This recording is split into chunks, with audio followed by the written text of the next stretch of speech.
Saya memiliki sebuah filosofi, dan saya menyebutnya dengan filosofi rautan berkaca.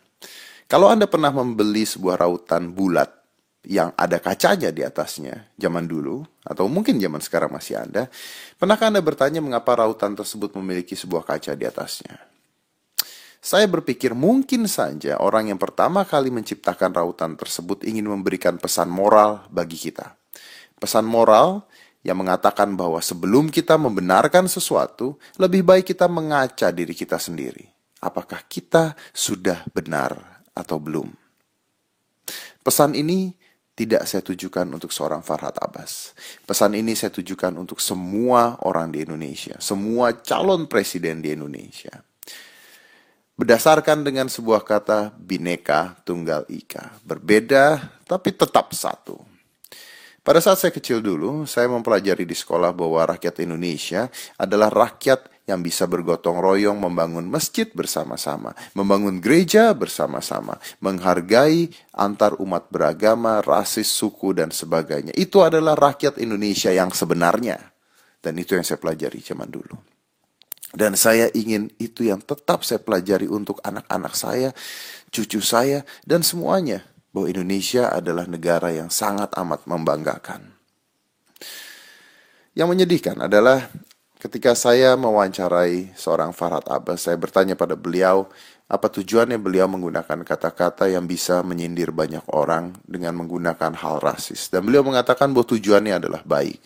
Dan beliau tidak pernah mengatakan hal tersebut.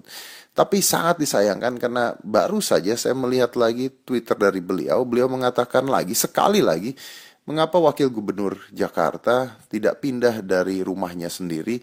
Apakah masih ingin tetap di pemukiman Cina?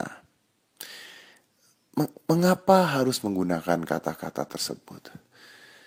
Kalau seorang pemimpin berkata dan didengarkan oleh rakyatnya, itu bisa memperbaiki sebuah negara atau bisa memecah belah negara. Apapun tujuannya, baik atau buruk, hal tersebut menurut saya tidak layak untuk dikatakan.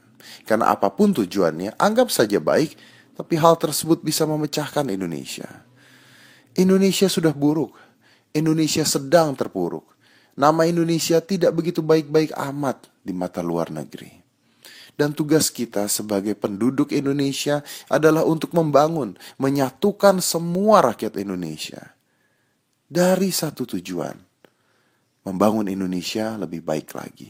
Bukan untuk merusak, tapi untuk membangunnya lebih baik lagi. Karena membangun Indonesia bukan tugas seorang pemimpin. Tidak ada seorang pemimpin yang sempurna. Tidak ada. Sejak Indonesia merdeka, Soekarno, Soeharto, Megawati, Gus Dur, Habibie, dan selanjutnya, tidak ada seorang pemimpin pun yang sempurna. Mereka memiliki kelemahannya masing-masing. Dan kita harus bisa melihat kebaikan di balik ketidaksempurnaan tersebut. Karena saya yakin siapapun pemimpinnya akan mengalami hal yang sama. Indonesia bukan negara yang mudah untuk diperbaiki. Tapi dengan tekad yang kuat, kita bisa memperbaiki. Dengan persatuan, tanpa perpecahan. Pelangi menjadi begitu indah ketika warnanya banyak dan menjadi satu. Bukan karena satu warna. Pelangi menjadi indah karena begitu banyak warna dan warna tersebut berkumpul menjadi satu.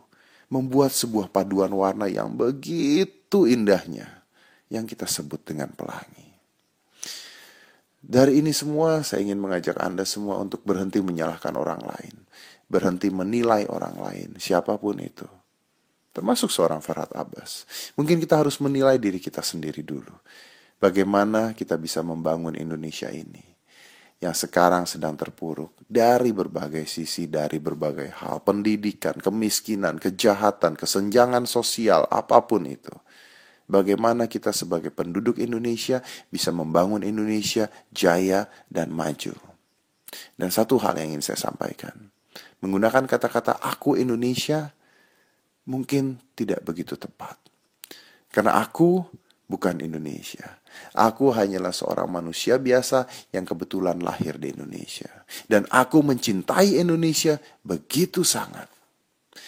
Aku lahir di Indonesia tanpa perbedaan. Dan aku ingin tetap di Indonesia. Tapi aku bukan Indonesia.